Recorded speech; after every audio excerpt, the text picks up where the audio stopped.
Bonjour et bienvenue sur Plume à Papote.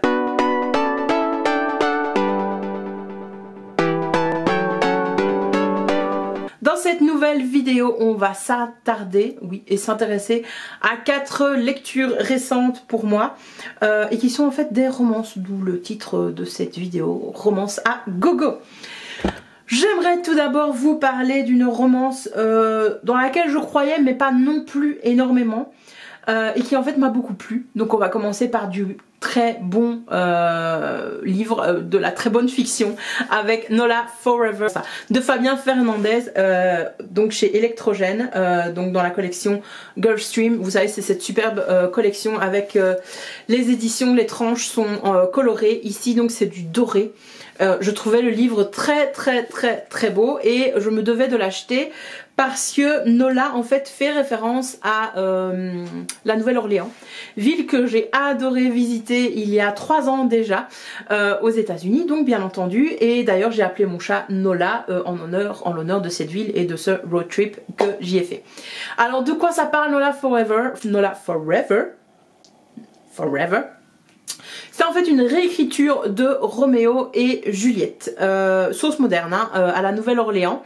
Donc on va suivre 2 jeunes gens, à savoir, j'ai oublié les prénoms, donc Dakota, oui c'est la journaliste, Juliane, voilà, Juliane, et la fille, mince comment, la Juliette là, mais qui n'est pas la Juliette. Donc nous allons suivre Julian et Roxanne dans la Nouvelle-Orléans. Ils sont en fait issus de 2 familles ennemies, hein. Vous connaissez comme moi Roméo et Juliette de Shakespeare. Enfin moi je l'avais jamais lu, je suis prof d'anglais mais je n'ai jamais lu la pièce de théâtre, donc originelle par William Shakespeare, donc ça m'intéressait de lire donc cette réécriture. Julian il vient d'une famille donc de cuisiniers, ses parents tenaient un restaurant à la Nouvelle-Orléans. Malheureusement Katrina est passée par là, le restaurant a fait faillite, il y a une sombre histoire avec une famille, hein, vous voyez. Bref, c'est la débandade et Julian va finir en prison. Ça va pas trop mal se passer pour lui en prison dans le sens où il cuisine très bien et donc il va prendre l'ascendant sur les cuisines. Et forcément comme c'est le chef cuistot, eh bien les autres détenus l'aiment bien. On va dire ça comme ça. J'enjolive, hein. J'enjolive très fort. C'est pas aussi subtil que ça, mais bon. C'est plus subtil que ça, pardon. Roxanne de son côté, donc elle vient de la famille ennemie, hein, celle de Julian, la famille, vous voyez, qui a comploté pour que sa famille à lui sombre très loin. Et Roxanne, donc c'est une jeune fille qui paraît un peu passive, je sais pas si c'est passive vraiment, mais un petit peu transparente. Elle fait ce que ses parents lui demandent, elle va à l'université, elle fait les études que ses parents lui ont demandé, pas de remous, elle est très plate en fait cette fille au début quand on la suit, quand on la rencontre. Et donc ils vont se rencontrer à un bal costumé et l'amour va opérer bien entendu. C'est un livre très étrange du point de vue de son écriture, parce que c'est destiné aux jeunes donc ça va leur paraître étrange je trouve. C'est un livre dans le livre, donc si vous êtes prof de français, hein, c'est le moment, c'est l'instant. Donc il y a un premier récit dans le récit.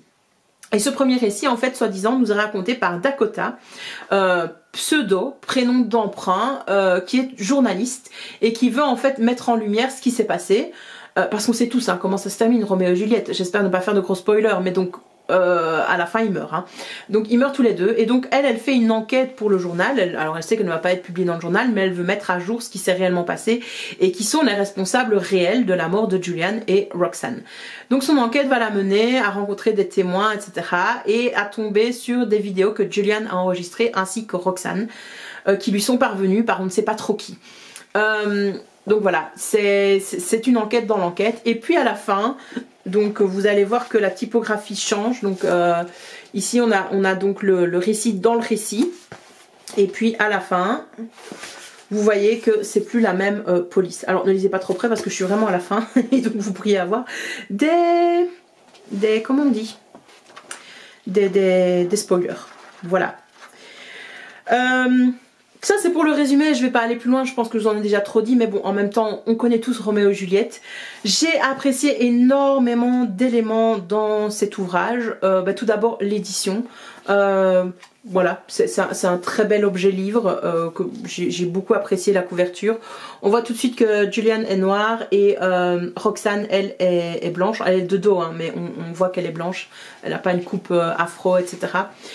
Et c'est ce qui est dit dans le livre. Donc ça rajoute en effet aux tensions de Roméo et Juliette. C'est pas seulement deux familles ennemies, on pourrait imaginer enfin c'est pas on peut imaginer, il y a un racisme, il y a quelque chose qui est là, qui est présent à la Nouvelle-Orléans. Donc ça c'est une première chose. J'ai beaucoup aimé que le fait que Julian soit un ovni, j'ai l'impression. Parce que ce mec, ce héros est poète. Mais alors poète, mais d'une folie. J'ai jamais vu ça dans la vraie vie, moi perso. Donc voilà, j'ai beaucoup apprécié ça. Pareil pour Roxane. J'ai énormément apprécié l'amour de la Nouvelle-Orléans qu'a Fabien Fernandez. On sent qu'il aime cette ville, on sent qu'il y a été plusieurs fois. Et en fait j'ai regretté de ne pas avoir lu ce livre il y a 3 ans, mais je ne sais pas s'il était déjà sorti, je ne pense pas. Avant d'aller à la Nouvelle-Orléans, ça aurait été un livre génial à lire sur place, parce qu'il parle de recettes et je me dis ah oui ça j'avais goûté, ou au contraire ça j'ai pas goûté, je ne sais pas du tout ce que c'est et je regrette, je dois y retourner du coup, etc. etc. Donc ce livre m'a vraiment assez bien plu, alors que j'étais pas du tout le public destiné à ce livre. C'est un roman jeunesse. Roméo et Juliette, a priori, moi j'ai toujours trouvé dans mon principe que Juliette est cruche et tarte, donc c'était mal parti. Et ça s'est bien passé, voilà, ça s'est bien passé, ça s'est lu assez vite. Et je peux que vous recommander donc cette romance young adult, très clairement. Le petit bémol que je ferais, mais c'est parce que je suis une lectrice confirmée, c'est qu'on voit la fin venir. Et donc d'un côté on est content, de l'autre aussi. L'autre on est déçu. Voilà. Mais je peux pas vous en dire plus sans spoiler, donc je vais me taire et vous dire de lire ce livre de Fabien Fernandez qui était très très chouette. La deuxième bonne romance dont je dois vous parler, c'est celle-ci, donc My Dear Fucking Prince de Casey McQuiston, qu'on a vu passer partout, et donc c'est publié par Lumen.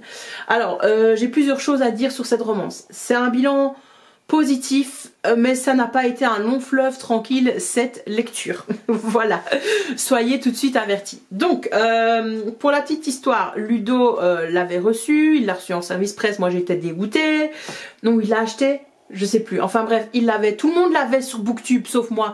J'étais là mais il faudrait que je le prenne, et j'avais pas de sous, et bon, et Ludo m'arrêtait pas de m'embêter en me disant oui il est bien, faudrait que tu le lises franchement, nanana. Donc j'ai été me l'acheter. Et je l'ai eu, tout en sachant qu'à nouveau c'est un young adult, en me disant si ça va passer, parce que j'avais déjà lu Nola Forever. Et bon, le young adult et moi c'est bien, mais à petite dose quoi. Bon, tout d'abord ils ont publié ça comme roman jeunesse, c'est à partir de 16 ans. Il y a des scènes olé olé là-dedans, hein, donc pour moi on est déjà plus sur du new adulte, hein. Très honnêtement, les héros ont la vingtaine passée, enfin ils ont 22, 23 ans. Pour moi c'est pas vraiment du young adult, très honnêtement. Mais bon, je peux comprendre la maison d'édition qui le publie comme ça. Deuxième chose, je ne comprends pas ce titre comme tout le monde. Donc le titre en anglais c'est Red Royal Blue, et eux ils traduisent ça comme ça, un titre en anglais, donc ils ont fait comme un Very Bad Trip, le film, hein. N'importe quoi, comme d'habitude, j'ai envie de vous dire. Mais bon, écoutez. La couverture est mignonne par contre, ça c'est clair, ça c'est bien. Mais point de vue du titre, j'ai pas compris. Et avant que je m'intéresse vraiment à l'histoire, autre bémol, c'est cette édition. Donc le bouquin coûte 17 €. Vous allez me dire, c'est pas tant que ça, franchement c'est bien. Moi je suis hyper déçue du travail éditorial qu'il y a là-dedans, parce que c'est beau, hein, vous avez des débuts de chapitres comme ça avec cette petite image, vous avez des chapitres avec des messages qui s'envoient, donc des SMS, des messengers, les deux héros, et donc ça c'est retraduit aussi tel quel dans le bouquin. Donc pour tout ça c'est bien, franchement la couverture est bien, etc. Par contre, et j'ai pas contacté la maison d'édition parce que ça m'a saoulé, mais j'ai corné la page, voilà, ici. Donc là on change en fait de typographie à nouveau. Donc déjà c'est hyper réduit, c'est hyper frustrant, c'est vraiment très très court. Enfin vous voyez, ça prend des pages pour rien quoi. Moi j'ai pas du tout aimé lire ces passages là. Et en fait, il manque des mots, il manque des phrases. Moi je suis là, je dis il est où est le mot, etc. Je ne comprends pas. Donc voilà, moi j'ai pas trop aimé ça. Et là je vois que j'ai corné, je sais pas pourquoi. Je sais plus pourquoi, mais voilà. Pour ça, le travail éditorial, il y a eu un taf qui a été fait, mais ils n'ont pas été jusqu'au bout, sans des détails. Voilà, il y a des choses qui manquent. Et donc ça, c'est quand même un peu beaucoup frustrant quand vous savez qu'il vous manque toute une partie du texte, parce qu'il en manque beaucoup, hein. Alors vous allez me dire t'as qu'à les contacter et leur dire je ne l'ai toujours pas fait, et enfin c'est un peu leur boulot aussi quoi. Je veux dire c'est eux, c'est leur produit. Bref, dans cette histoire donc on va suivre le fils de la présidente des États-Unis et le prince d'Angleterre, et en fait c'est un enemies to lovers.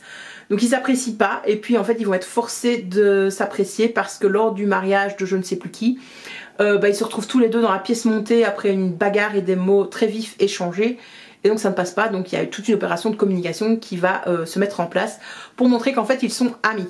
Sauf que ils sont amis oui, mais enfin pas pour de vrai, et à force de passer du temps ensemble ça va dégénérer dans une relation entre eux. Et donc bien entendu on a plein de couloirs, de bruit de corridor, etc., de backstage des élections, de la vie royale et ainsi de suite. Moi j'ai trouvé que c'était une lecture un petit peu en dents de scie. Il y a des moments où j'ai été vraiment très intéressée par ce qui se passait, et puis d'autres moments où j'étais voilà, vivement la suite quoi. Donc voilà, lecture en dents de scie, un peu mitigée par rapport à ce travail d'édition qui n'a pas été fait jusqu'au bout. Je relirai très probablement un autre Casey McQuiston parce qu'il y avait du potentiel, mais je le lirai en anglais très honnêtement. Je n'achèterai plus, je passerai plus par une édition francophone pour bien me rendre compte de la plume de l'autrice et avoir tout le texte. Parce que quand tu le payes, c'est quand même le minimum, non? Il me semble. Et voilà, je vais pas aller plus loin dans le résumé de cette histoire, tout le monde en a parlé, c'est trop mignon.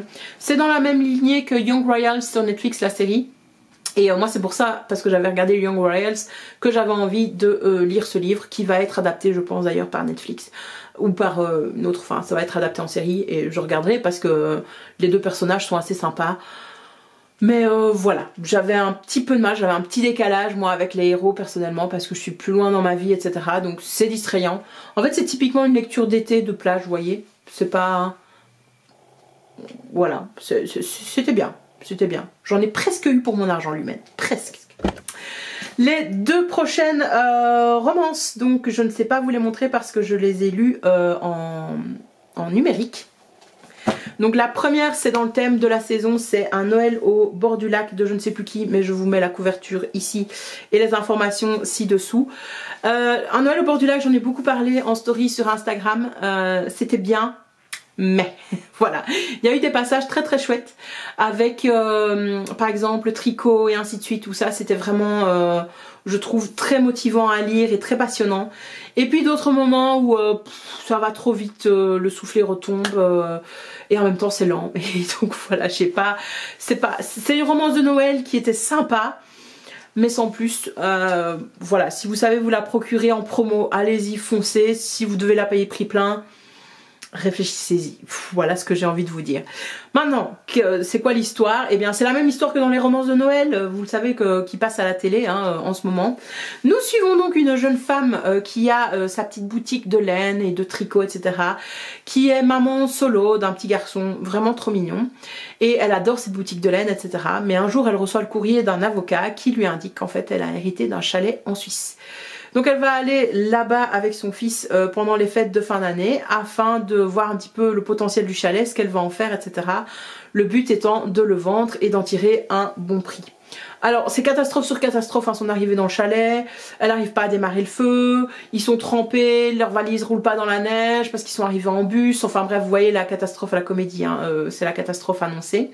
Et donc elle fait appel à une dame du village qui tient une auberge, qui lui envoie un beau gars en chemise de bûcheron et ainsi de suite, sauf qu'il n'est pas très sympa avec elle. Voilà, bon ça vous savez comment ça va se terminer. Le deuxième aspect de ce livre c'est un secret de famille qui est pas trop mal amené ma foi, que j'ai assez bien aimé, et c'est plutôt ça qui sauve le livre pour moi, ainsi que les descriptions par rapport au tricot, par rapport à cette passion et ce loisir créatif qui est là. pour tout ça c'est bien. Par rapport à la romance, voilà, c'est des choses vues et revues, mais bon, est-ce qu'on a encore des choses à inventer en tant qu'être humain? Et par rapport à la romance, voilà. Mais oui, l'aspect secret de famille est assez intéressant, même si assez vite traité. Pour moi, ça aurait pu être beaucoup plus long en fait. J'aurais aimé que cet aspect-là soit plus travaillé, que les personnages soient plus travaillés, ça aurait pu être beaucoup plus dense et j'aurais franchement plus apprécié ma lecture. Maintenant, je comprends totalement que les auteurs et les autrices de romances de Noël soient partagés entre deux choses parce que je sais que la plupart des lecteurs aiment quand ça va vite. C'est juste des lectures doudou dont ils ont envie, etc. Et donc bah, pour ça, vous aurez totalement pour votre argent. En sachant aussi que l'autrice est extrêmement généreuse parce qu'au début du livre, elle nous prévient, donc elle a créé une playlist sur différentes plateformes, etc. pour accompagner le livre. Et elle nous a créé aussi un petit bingo d'écriture pour tout le mois de décembre qui fonctionne comme un calendrier de l'Avent. Donc voilà, on sent que l'autrice a voulu vraiment faire plaisir. Et voilà, c'est pour ça que c'est une lecture un petit peu mitigée par certains côtés, mais de l'autre, elle respecte totalement le genre et voilà, ça je peux pas lui reprocher en fait, c'est moi qui attendais autre chose. Je vous ai dit que je voulais encore vous parler de 2 romances, mais non, j'en ai encore 2 dont je voulais vous parler, dont j'en avais oublié une. La romance suivante que j'ai lue, c'était un espèce de service presse via NetGalley, donc c'est Queen Bee de Gaia, je ne sais plus, Gaia Alexia je pense. À nouveau, je l'ai lu en numérique comme je l'ai eu via NetGalley, donc je vous le mets ici en incrusté.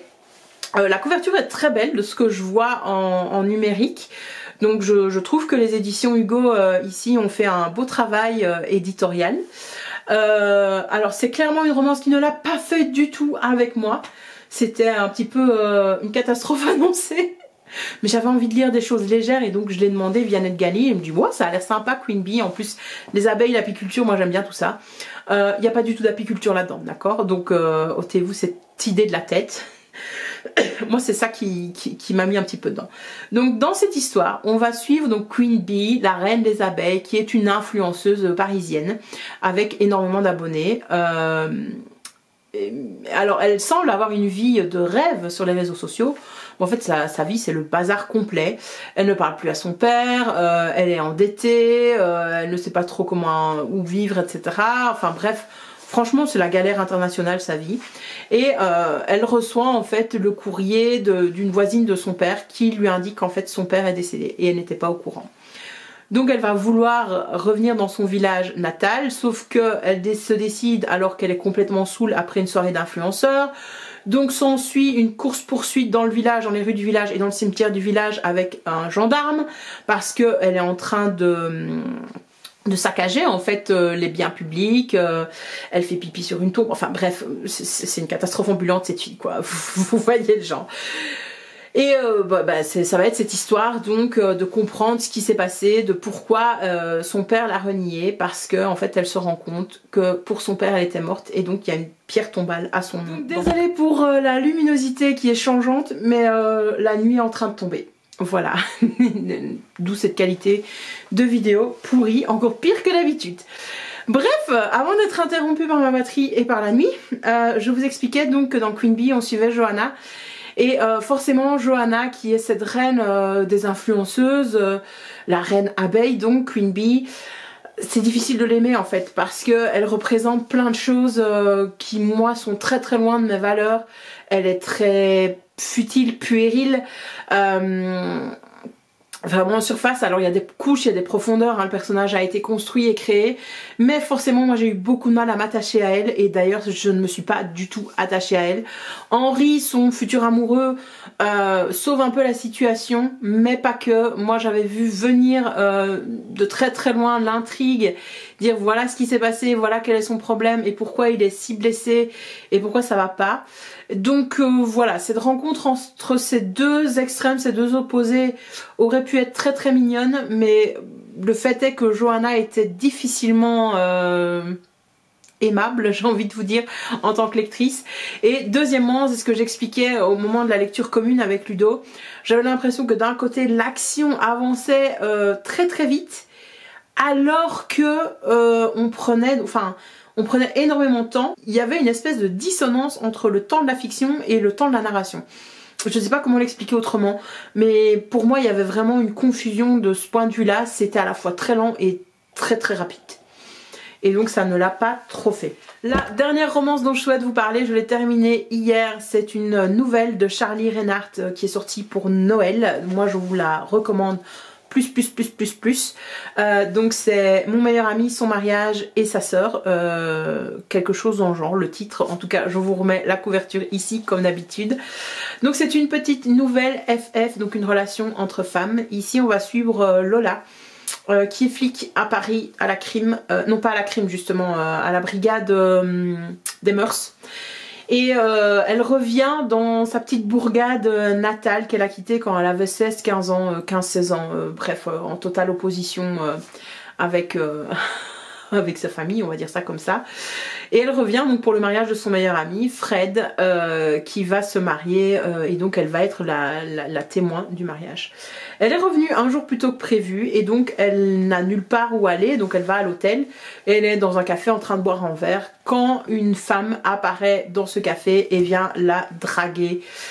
Bien la draguer quoi, et elle se laisse draguer parce qu'elle aime ça et que elle aime les femmes, et cette femme l'intrigue beaucoup avec ses tatouages, son petit rire pétillant, son humour, etc. On aime tout de suite ces deux personnages, j'ai trouvé personnellement. Alors Lola est très loin de ma vie courante, etc. Mais voilà, elle est un petit peu cynique de par sa profession, de ce qui lui est arrivé dans la vie, etc. Et la deuxième héroïne, Titi, est très enfantine. Elle a une joie enfantine comme ça, une espèce de naïveté, mais qui n'est pas vraiment naïve. Hein. Mais voilà, elle est assez pure, j'ai envie de dire, dans ses réflexions et ainsi de suite. Et elle a beaucoup d'humour. Et donc leur duo va tout de suite être explosif. Elle pressent qu'il y a quelque chose qui pourrait se passer entre elles, mais c'est pas l'occasion, c'est pas le moment. Donc ça va rester un coup d'un soir et elles sont assez à l'aise avec ça. Sauf que c'est une comédie romantique de Noël et donc Lola, qui organise en quelque sorte l'enterrement de vie de garçon de son meilleur ami pour son mariage, va avoir la grande surprise de voir débarquer Titi. Et là, eh ben merde, qu'est-ce qu'on fait maintenant? Et voilà, il y a pas mal de petits moments très cocons, très doudous et cosy qui nous font aimer ça. Enfin, moi, ça m'a beaucoup fait aimer cette romance. Le duo Lola et c'est Fred, hein, son ami, enfin c'est Starkey et Hutch, c'est comme ça qu'ils se surnomment entre eux, m'a beaucoup plu aussi. Ils sont assez charmants. Voilà, il y a tous les bons ingrédients d'une romance de Noël. C'est une nouvelle, donc c'est assez court, ça va très vite. Et c'est une romance assez soft, donc les passages olé olé sont suggérés. Voilà. Il y a des moments où on sait qu'elles vont passer la nuit ensemble, etc. Mais on n'a pas de description détaillée de ces instants-là. Et voilà, enfin... J'ai vraiment apprécié ma lecture. Comme d'habitude, j'aime beaucoup la plume de Charlie Reinhardt et je ne peux que vous la recommander en cette fin d'année si vous ne l'avez pas encore découverte. Parce qu'elle écrit vraiment très bien, je trouve. C'est fluide, c'est rapide, mais sans l'être trop. Les personnages sont quand même assez denses, il y a un petit peu de poésie dans sa plume, mais pas trop non plus. Et donc moi j'aime vraiment de plus en plus cette autrice. Pour le moment donc j'ai lu 3 romans, donc la saga L'Appel du Renard, cette nouvelle là. J'ai encore 2 livres à elle sur ma liseuse, donc je vais très probablement les lire pendant le congé qui va arriver. En tout cas ce serait mon projet. J'en ai fini en tout cas pour les romances. Je vous en ai présenté 5 et non pas 4 comme je le pensais, mais vu que j'ai fini hier celle de Charlie Reinhardt, je voulais vous en parler directement, ça rentrait bien dans cette vidéo. Je vous remercie d'avoir regardé la vidéo jusqu'au bout malgré cette image foireuse, hein. Mais bon, filmer en décembre, je pense que c'est compliqué pour tout le monde, hein, surtout quand on n'a pas de ring light comme moi, donc voilà, on fait avec les moyens du bord. J'ai enfin réussi à ce que ce soit moins flou, donc écoutez, il y a de l'amélioration. En tout cas, merci de me suivre, malgré... C'est pas des soucis techniques, hein, c'est mon incapacité à filmer correctement. Merci d'avoir suivi la vidéo jusqu'au bout. N'hésitez pas à la liker, à la partager. On est bientôt aux 5 ans de la chaîne, si je me trompe pas. Donc il y a des bonnes choses qui vont arriver en janvier. Restez connectés. N'hésitez pas à activer la petite cloche pour savoir ce que je vous réserve pour le mois de janvier. Je vous dis à la prochaine sur Plume à Papote. Bye bye.